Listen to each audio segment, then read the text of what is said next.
ఆయన పాలన ఏం బాగలేదు. ఎక్కడిచ్చిన 3,000 200 పెన్షన్ 2,000 చంద్రబాబు నాయుడు చేసినాడు. జగన్మోహన్ రెడ్డి వస్తానే 3,000 ఇస్తానన్నాడు. అది దప్పదప్పాలుగా 250 పెంచుతా ఇస్తాడు. ఏం చేసినాడంటే జగన్మోహన్ రెడ్డి మాయాజుడు ఇక్కడ 250 ఇచ్చేటప్పుడు 10 ఎకరాల భూములు ఉన్న వాళ్ళకి రేషన్ కార్డు తీసేసినాడు. 3 ఎకరాల తరి భూమి ఉన్న వాళ్ళకి రేషన్ కార్డు తీసినాడు.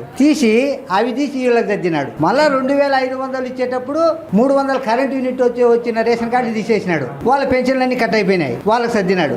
మళ్ళా 2,750 ఇచ్చేటప్పుడు వెహికల్స్ ఉంటాయి చూడు, 4 వీలర్స్ టౌన్ లో ఎవరైనా జాగా ఉంటాయి చూడు, వాళ్ళ రేషన్ కార్డు అన్ని కట్ చేసినాడు. ఆ పెన్షన్ తీసి 750 పెంచినాడు. అట్లా ఇప్పుడు 3,000 అట్లా ఇప్పుడు టౌన్ లో మళ్ళా తావులు ఉన్నాయని చెప్పి అవి కట్ చేసి 3,000 ఇప్పుడు ఇచ్చినాడు. ఈ జగన్మోహన్ రెడ్డి ఇచ్చింది, చంద్రబాబు నాయుడు ఇచ్చినప్పుడు ఎన్ని పెన్షన్లు ఇచ్చినాడో క్యాల్కులేట్ చేయండి. జగన్మోహన్ రెడ్డిని మనకు శ్వేతపత్రం విడుదల చేయమనండి. 3,000 రూపాయలు ఇచ్చిన పెన్షన్లు ఇన్ని అని, 2,750 ఇచ్చింది ఇన్ని, 2,500 ఇచ్చింది ఇన్ని, 2,250 ఇచ్చింది అని. చంద్రబాబు నాయుడు ఇచ్చినప్పుడు పెన్షన్లు ఇస్తే దాన్ని కట్ చేసుకుంటా వచ్చి 3,000 చేసినాడు. ఇప్పుడు చంద్రబాబు నాయుడు వస్తే 4,000 ఇస్తానంట అన్నాడు. చంద్రబాబు నాయుడు 202 పెన్షన్ 2,000 చేసినాడు. ఆయన మాట మీద నిలబడతాడు.